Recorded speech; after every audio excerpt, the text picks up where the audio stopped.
இன்று நாம் வாசிக்கப் போகும் சங்கீதம் 84. சேனைகளின் கர்த்தாவே, உமது வாசஸ்தலங்கள் எவ்வளவு இன்பமானவைகள்! என் ஆத்துமா கர்த்தருடைய ஆலய பிரகாரங்களின் மேல் வாஞ்சையும் தவணமுமாயிருக்கிறது. என் இருதயமும் என் மாம்சமும் ஜீவனுள்ள தேவனை நோக்கி கெம்பீர சத்தமிடுகிறது.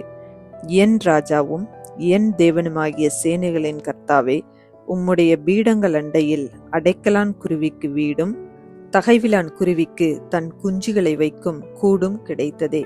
உம்முடைய வீட்டில் வாசமாயிருக்கிறவர்கள் பாக்கியவான்கள். அவர்கள் எப்பொழுதும் உம்மை துதித்து கொண்டிருப்பார்கள். உம்மிலே பலன் கொள்ளுகிற மனுஷனும் தங்கள் இருதயங்களில் செவ்வையான வழிகளை கொண்டிருக்கிறவர்களும் பாக்கியவான்கள். அழுகையின் பள்ளத்தாக்கை உருவ நடந்து அதை நீரூற்றாக்கிக் கொள்ளுகிறார்கள். மழையும் குளங்களை நிரப்பும்.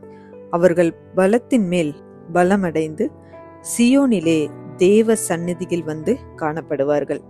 சேனைகளின் தேவனாகிய கர்த்தாவே, என் விண்ணப்பத்தை கேளும்.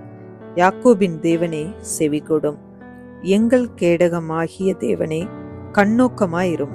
நீர் அபிஷேகம் பண்ணினவரின் முகத்தை பாரும்.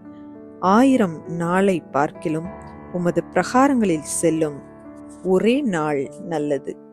ஆகாமிய கூடாரங்களில் வாசமாயிருப்பதை பார்க்கிலும் என் தேவனுடைய ஆலயத்தின் வாசற்படியில் காத்திருப்பதையே தெரிந்து கொள்வேன். தேவனாகிய கர்த்தர் சூரியனும் கேடகமும் ஆனவர். கர்த்தர் கிருபையும் மகிமையையும் அருளுவார். உத்தமமாய் நடக்கிறவர்களுக்கு நன்மையை வழங்காதிரார். சேனைகளின் கர்த்தாவே, உம்மை நம்பி இருக்கிற மனுஷன் பாக்கியவான். இந்த வீடியோ உங்களுக்கு பிடித்திருந்தால் லைக் பண்ணுங்க, உங்க ஃப்ரெண்ட்ஸுக்கு ஷேர் பண்ணுங்க. இன்னும் நம்ம சேனலை சப்ஸ்கிரைப் பண்ணலைன்னா மறக்காம சப்ஸ்கிரைப் பண்ணுங்க.